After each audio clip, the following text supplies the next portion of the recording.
Hello students, welcome to Panchajanya IAS. ನಾನು ನವೀನ್ ಕುಮಾರ್. ಇವತ್ತಿನ the Hindu ಪತ್ರಿಕೆಯ ವಿಶ್ಲೇಷಣೆಗೆ ನಿಮಗೆಲ್ಲರಿಗೂ ಸ್ವಾಗತ. ಮೊದಲನೆಯ ಮುಖ್ಯವಾದ ವಿಷಯ, Bihar has consistently lagged behind the national average in birth registration. ಏನ್ ಹೇಳ್ತಾ ಇದ್ದಾರೆ?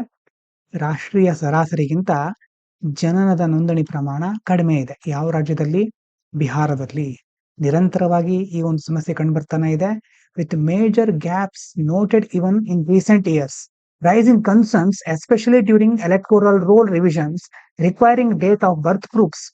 ಈಗ ಸಮಸ್ಯೆ ಯಾಕೆ ಎದುರಾಗ್ತಾ ಇದೆ ಅಂತಂದ್ರೆ, ಈಗ ಮತದಾರರ ಪಟ್ಟಿಯನ್ನು ಪರಿಷ್ಕರಣೆ ಮಾಡಬೇಕಾದ್ರೆ ದಿನಾಂಕದ ಪುರಾವೆ ಬೇಕಾಗುತ್ತೆ. ಹೀಗಾಗಿ ಆ ಜನನದ ನೋಂದಣಿ ಸರಿಯಾಗಿ ಆಗದೆ ಇದ್ರೆ ಅದು ಒಂದು ದೊಡ್ಡ ಸಮಸ್ಯೆ ಆಗಬಹುದು ಅಂತ ಹೇಳ್ತಾ ಇದ್ದಾರೆ. ಇನ್ನು ಸಿವಿಲ್ ರಿಜಿಸ್ಟ್ರೇಷನ್ ಸಿಸ್ಟಮ್ ಅಂತಿದೆ, CRS ಅಂತ ಶಾರ್ಟ್ ಆಗಿ ಕರಿತೇವೆ. Is the official system maintained by the registrar general of India. ಇದನ್ನ ಮೇಂಟೈನ್ ಮಾಡೋರು RGI to record vital events like births and deaths based on actual registrations by medical institutions and local authorities. ಏನ್ ಮಾಡುತ್ತೆ ಇದು civil registration system? ಇದು ಜನನ ಮತ್ತೆ ಮರಣದಂತಹ ಪ್ರಮುಖ ಘಟನೆಗಳನ್ನ ದಾಖಲೆ ಮಾಡುತ್ತೆ. ಇದನ್ನ ನಿರ್ವಹಿಸೋರು ಯಾರು? ಭಾರತದ ರಿಜಿಸ್ಟ್ರಾರ್ ಜನರಲ್ ಅವರು.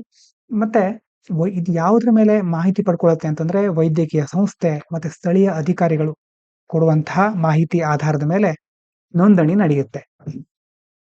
ಇನ್ನೊಂದಿದೆ ಸ್ಯಾಂಪಲ್ ರಿಜಿಸ್ಟ್ರೇಷನ್ ಸಿಸ್ಟಮ್ ಅಂತ, SRS, India's largest demographic survey that provides annual estimates of birth and death rates using dual record system and it helps assess the coverage of CRS data. ಇದೇನ್ ಮಾಡುತ್ತೆ?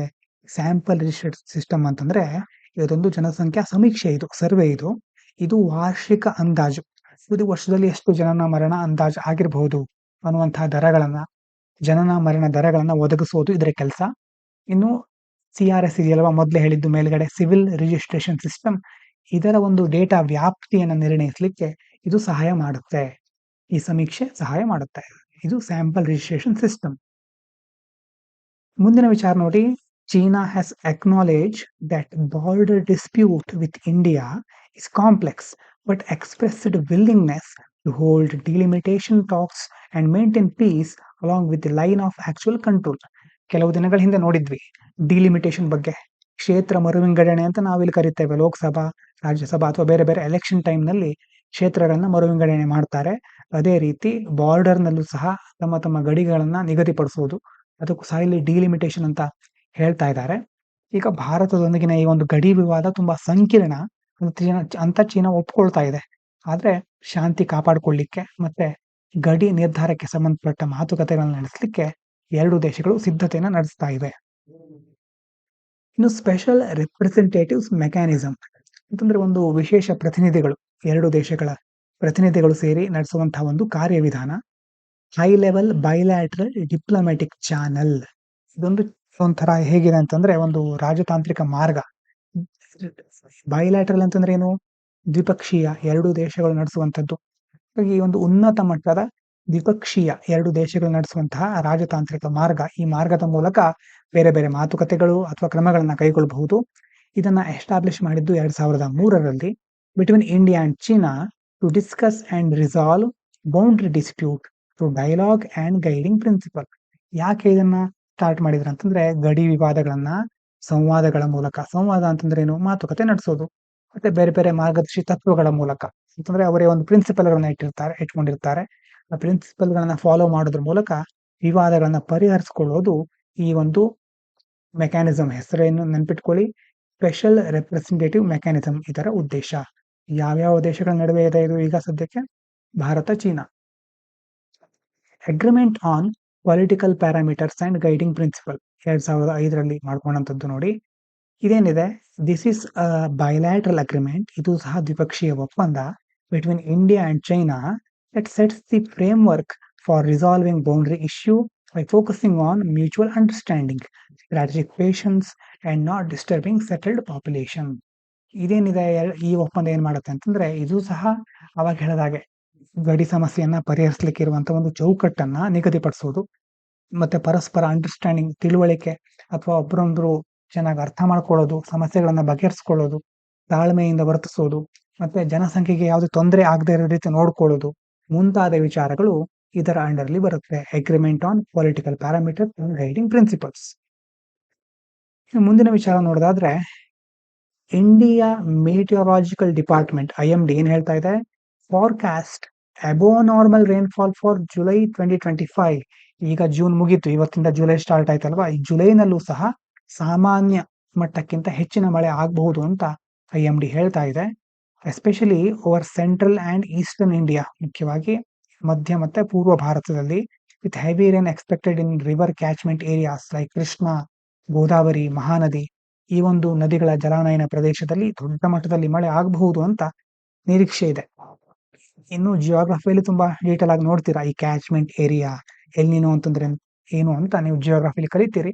Short ಆಗಿ ಹೇಳೋದಾದ್ರೆ, catchment area ಅಂತಂದ್ರೆ region from which rains into river.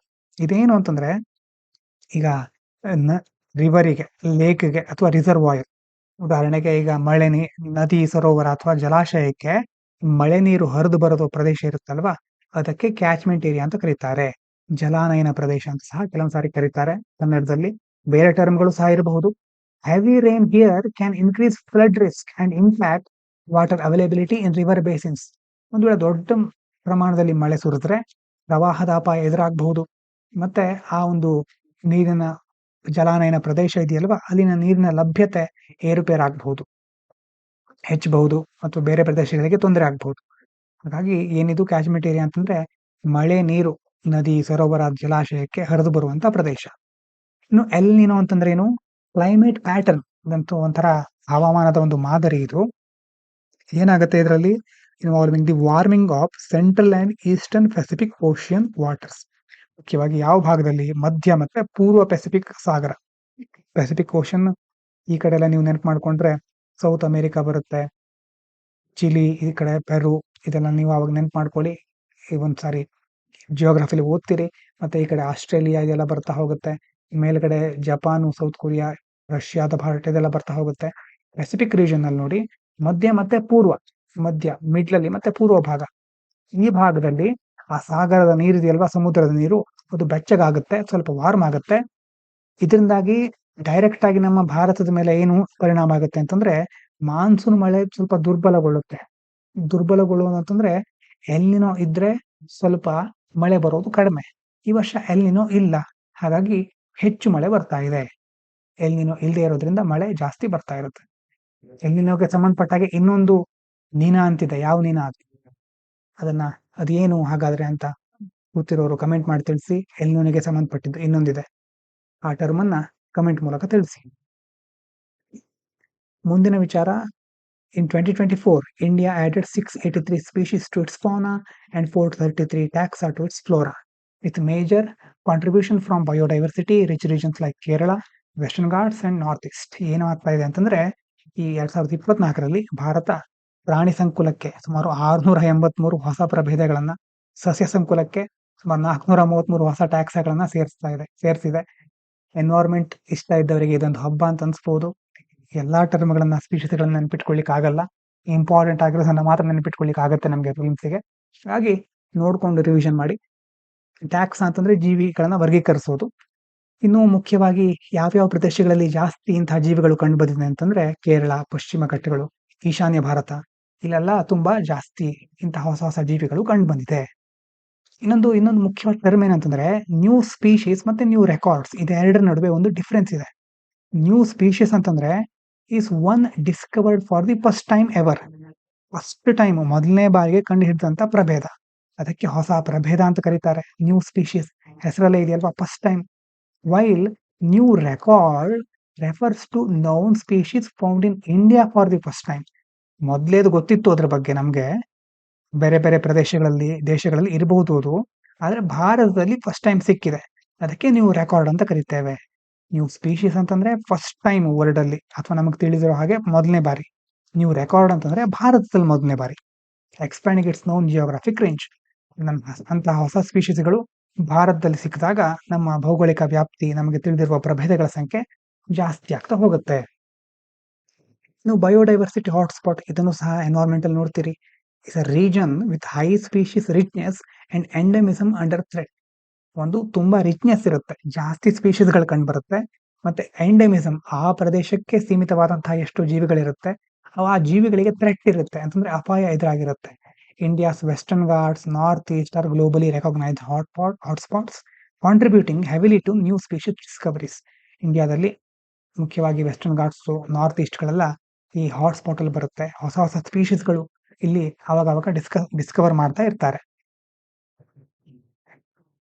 ಇನ್ನು ಮುಂದಿನ ವಿಚಾರ, as GST completes 8 years, tax experts call for reforms like inclusion of petroleum products, fewer tax slabs, simplified compliance, and faster dispute resolution under GST 2.0. GST ಬಂದು 8 ವರ್ಷ complete ಆಗಿದೆ. ಈ ಹಿನ್ನೆಲೆಯಲ್ಲಿ ತೆರಿಗೆಯ ತಜ್ಞರು ಇರ್ತಾರಲ್ವಾ, ಅವರೆಲ್ಲ ಏನ್ ಹೇಳ್ತಿದ್ದಾರೆ ಅಂತಂದ್ರೆ, ಈಗ ಪೆಟ್ರೋಲಿಯಂ ಉತ್ಪನ್ನಗಳನ್ನ GST ಅಂಡರ್ಲಿ ಸೇರ್ಪಡೆ ಮಾಡಿಲ್ಲ.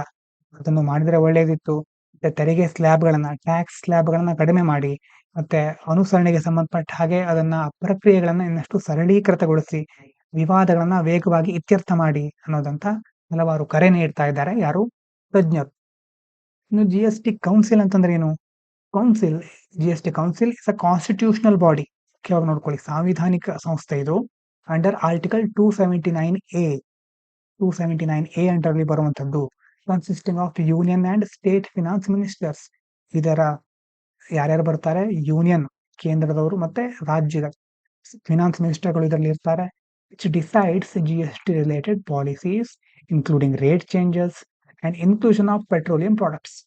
ಮುಖ್ಯವಾಗಿ ತೆರಿಗೆ ದರಗಳನ್ನ ಬದಲಾವಣೆ ಮಾಡಬೇಕಾ, ಮತ್ತೆ ಪೆಟ್ರೋಲಿಯಂ ಉತ್ಪನ್ನಗಳನ್ನ GST ಅಡಿಯಲ್ಲಿ ಸೇರಿಸಬೇಕಾ, ಹಲವಾರು ಬೇರೆ ಬೇರೆ GST ಸಂಬಂಧಿತ ನೀತಿಗಳನ್ನ ಇವರು ನಿರ್ಧಾರ ಮಾಡ್ತಾರೆ GST ಕೌನ್ಸಿಲ್ ಅಲ್ಲಿ.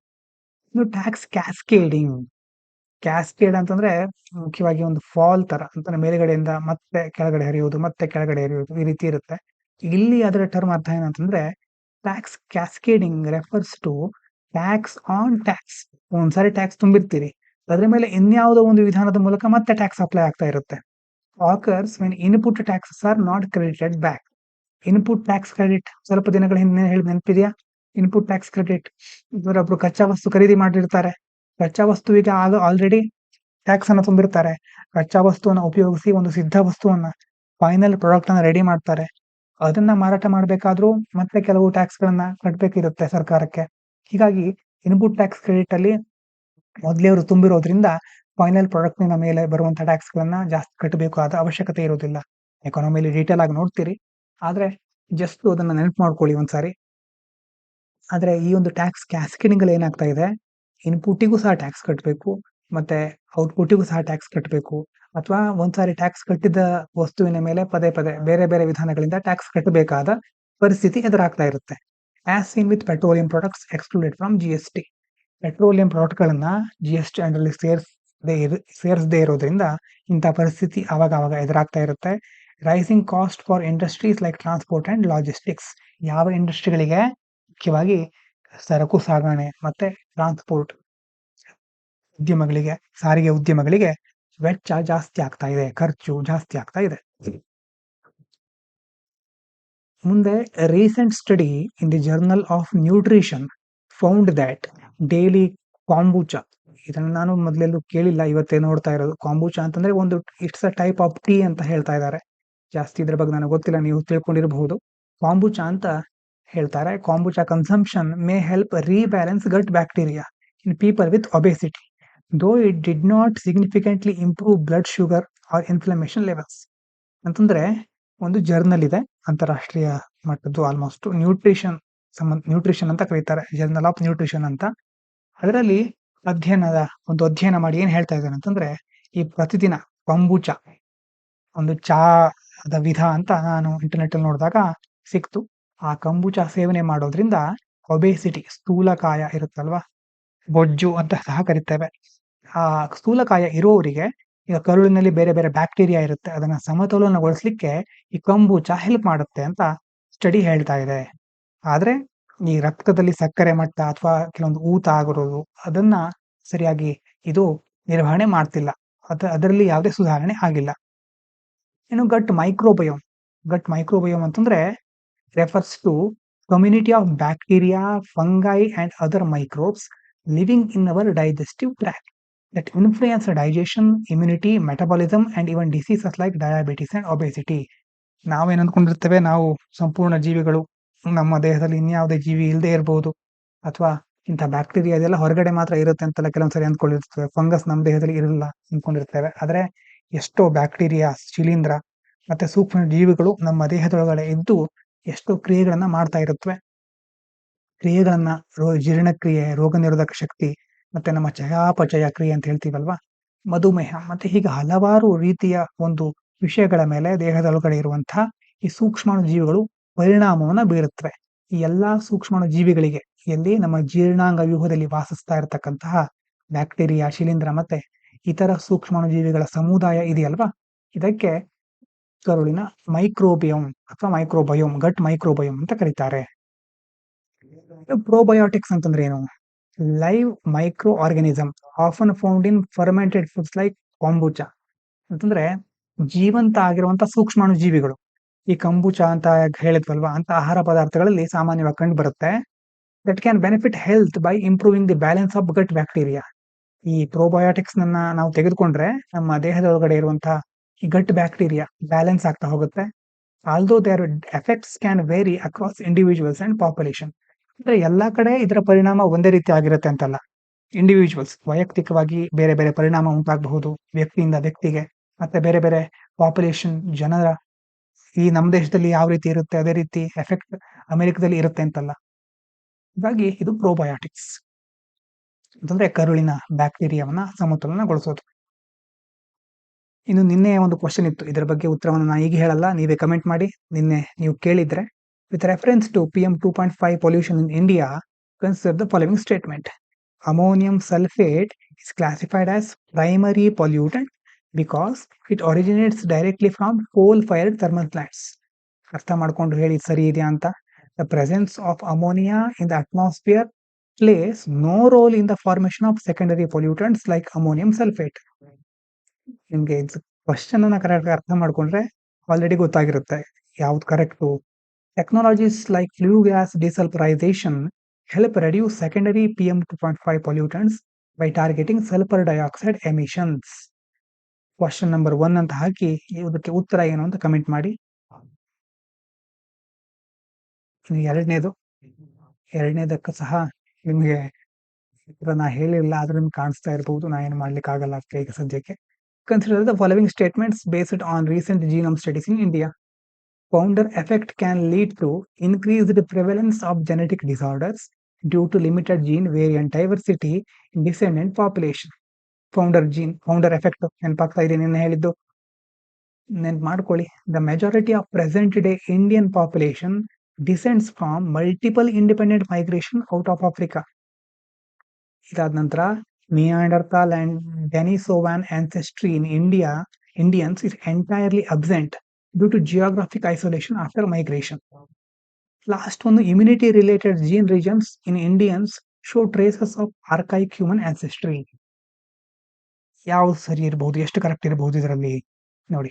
1 and 4 ಆರ್ ಕರೆಕ್ಟ್. ಎರಡನೇ ದಿನ ಕರೆಕ್ಟ್. ಯಾಕೆ? ಓನ್ಲಿ ಒನ್ ಮೇಜರ್ ಮೈಗ್ರೇಷನ್, ಯಾವುದು majority of present Indian population descend from multiple independent migration ಅಂತ ಹೇಳ್ತಾ ಇದ್ದಾರೆ. ಜಾಸ್ತಿ ಅಲ್ಲ, ಓನ್ಲಿ ಒನ್ ಮೇಜರ್ ಮೈಗ್ರೇಷನ್ ಆಗಿರೋದು. 3 ಆಲ್ಸೋ ಇನ್ಕರೆಕ್ಟ್. ಯಾಕಂತಂದ್ರೆ ಆರ್ಕಿಯಾಕ್ ಆನ್ಸೆಸ್ಟ್ರಿ ಇಸ್ ಪ್ರೆಸೆಂಟ್ ನಾಟ್ ಅಬ್ಸೆಂಟ್. ಇಲ್ಲಿ ಅಬ್ಸೆಂಟ್ ಅಂತ ಕೊಟ್ಟಿದ್ದಾರೆ, ಅಬ್ಸೆಂಟ್ ಅಲ್ಲ, ಪ್ರೆಸೆಂಟ್. ಇವತ್ತಿನ ಕ್ವಶನ್ ನೋಡ್ತಾ ಹೋಗೋಣ. Consider the following statement regarding green chemistry. ಇದು ಸಹ ನಿನ್ನೆದೆ ಅಲ್ವಾ, ಗ್ರೀನ್ ಕೆಮಿಸ್ಟ್ರಿ ನಿನ್ನೆ ನೋಡ್ತಾ ಇರೋದು, ನಾವು ನಿನ್ನೆ ನೋಡಿದ್ವಿ. It was formally introduced by scientist Paul Anastas and John Warner in the late 20th century. ಹೌದಾ? Green chemistry discourages energy efficient process due to the low atom economy. Atom economy term ನೆನಪಾಗ್ತಾ ಇದೆಯಾ ನಿನ್ನೆ ಹೇಳಿದ್ದು? Atom economy is directly related to minimising chemical waste in industrial process. Jatropha-based biodiesel production is an example of applying green chemistry principle. ಎಷ್ಟು correct ಇದರಲ್ಲಿ? Only 3. Statement 2 is incorrect ಅಲ್ವಾ? Green chemistry encourages energy efficiency, ಇಲ್ಲಿ ಡಿಸ್ಕರೇಜಸ್ ಅಂತ ಕೊಟ್ಟಿದ್ದಾರೆ. Discourage ಅಲ್ಲ, ಉಳಿದಿರೋ ಎಲ್ಲ 3 ಸ್ಟೇಟ್ಮೆಂಟ್ಗಳು correct. ಇನ್ನು ಇವತ್ತಿಂದ ಅನ್ಸುತ್ತೆ ಇದು. ಹೌದು. Consider the following statements about India's birth and death data systems. Civil registration system provides estimated birth and death rates based on survey samples. ಹೌದಾ, ಇದು ಸರ್ವೆ ಮಾಡೋದಾ? ಇದು ಸರ್ವೆ ಸ್ಯಾಂಪಲ್ ಮೇಲೆ ಕೊಡೋದಾ ಇದು ಡೇಟಾವನ್ನ? ನಾವೇನ್ ಹೇಳಿದ್ವಿ ನೆನಪಾಗ್ತಿದ್ಯಾ? Sample registration system is useful in evaluating completeness of CRS coverage. ಹೌದು, CRS ಅನ್ನ ಕಂಪ್ಲೀಟ್ ಆಗಿ ಕವರ್ ಮಾಡ್ಲಿಕ್ಕೆ ಹೆಲ್ಪ್ ಮಾಡುತ್ತೆ ಇದು SRS. Bihar's underperformance in birth registration can directly affect electoral process that require official age proof. So the electoral process ಗೆ affect ಆಗ್ತಾ ಇದೆ ಈಗ. CRS relies on data collected primarily through surveys and household interviews. ನೋಡಿ, ಇದು ಸಹ ಏನ್ ನಿಮ್ಗೆ ಉತ್ತರ ಏನಿದಕ್ಕೆ ಎಷ್ಟು statement correct? Only 2. 1 and 4 are correct. CRS based on actual registration. ಸಾರಿ, ನಾ ಕರೆಕ್ಟ್ ಅಂತ ಹೇಳ್ತಾ ಇದ್ದೇನೆ, ಇನ್ಕರೆಕ್ಟ್. 1 and 4 R incorrect. ಯಾಕೆ ನೋಡಿ, CRS ಎಸ್ಟಿಮೇಟೆಡ್ ಅಲ್ಲ, ಆಕ್ಚುಯಲ್ ರಿಜಿಸ್ಟ್ರೇಷನ್ ಮೇಲೆ ಮುಖ್ಯವಾಗಿ ಅದು ಪರಿಗಣಿಸೋದು, ನಾಟ್ ಎಸ್ಟಿಮೇಟ್ಸ್ ಆರ್ ಸರ್ವೇಸ್. ಆಗ್ತಾ ಇದೆ. 1 ಮತ್ತೆ 4 ಇನ್ಕರೆಕ್ಟ್. ಅವಾಗ ಕರೆಕ್ಟ್ ಅಂತ ಹೇಳಿದ್ರೆ ಸಾರಿ, 1 ಮತ್ತೆ 4 ಇದು ಇನ್ಕರೆಕ್ಟ್. ಇದು ಎಸ್ಟಿಮೇಟ್ ಮಾಡಲ್ಲ, ಆಕ್ಚುಯಲ್ ರಿಜಿಸ್ಟ್ರೇಷನ್ ಮೇಲೆ ಫೋಕಸ್ ಮಾಡುತ್ತೆ. ಮತ್ತೆ ಅದಾದ್ಮೇಲೆ 2 and 3 ಆರ್ ಕರೆಕ್ಟ್. 2ನೇದು ಮತ್ತೆ 3ನೇದು ಕರೆಕ್ಟ್. ನಿಮ್ಗೆ ಯಾವಾಗ ನ್ಯೂಸ್ ಕೇಳಿದ್ರೆ ಗೊತ್ತಿರುತ್ತೆ. ಇದಾದ ನಂತರ ಮುಂದೆ consider the following statement regarding biodiversity and species documentation in India. Species previously known globally but reported in India for the first time qualifies as new record. ಹೌದಾ, ಇದು ಫಸ್ಟ್ ಆಲ್ರೆಡಿ ಗ್ಲೋಬಲ್ ಲೆವೆಲ್ ಅಲ್ಲಿ ಗೊತ್ತಾಗಿರುತ್ತೆ, ಭಾರತದಲ್ಲಿ first time ಸಿಕ್ಕಿದೆ, report ಆಗಿದೆ, ಅದಕ್ಕೆ new record ಅಂತ ಕರಿತೀವ. ನೋಡಿ, western Ghats and the northeast qualify as biodiversity hotspots due to their species richness, endemism and ecological threats. All newly added fauna and flora in India every year are globally new species. ಪ್ರತಿ ವರ್ಷ ನಮ್ಮ ದೇಶದಲ್ಲಿ add ಆಗ್ತಾ ಇರೋದೆಲ್ಲ ಜಾಗತಿಕವಾಗಿಯೂ ಕಂಡು ಬರುವಂತ ಹೊಸ ಜೀವಿಗಳು, ಹೊಸ ಸ್ಪೀಶೀಸ್ಗಳು ಅಂತ ಇದು ಹೇಳ್ತಾ ಇದೆ. Kerala contributes significantly to new species documentation due to its location in biodiversity rich region. ಯಾವ ಸ್ಟೇಟ್ಮೆಂಟ್ ಕರೆಕ್ಟ್ ಇದರಲ್ಲಿ? Only 3 statement are correct. 3ನೇದು incorrect. Not all are new species, many are new records ಅಲ್ವಾ? New species ಬೇರೆ, new records ಬೇರೆ. New species ಅಂತಂದ್ರೆ ಜಾಗತಿಕ ಮಟ್ಟದಲ್ಲಿ, ನಮ್ಮ ದೇಶದಲ್ಲಿ ಮಾತ್ರ ಅದು ಹೊಸದಾಗಿದ್ರೆ ಅದಕ್ಕೆ ನ್ಯೂ ರೆಕಾರ್ಡ್ ಅಂತ ಕರೀತೇವೆ. ಬೇರೆ ಎಲ್ಲ ಸ್ಟೇಟ್ಮೆಂಟ್ಗಳು ಕರೆಕ್ಟ್ ಇದೆ, 3ನೇದು ಮಾತ್ರ ಇನ್ಕರೆಕ್ಟ್. ಇನ್ನು ವೊಕ್ಯಾಬ್ಯುಲರಿ ನೋಡೋಣ.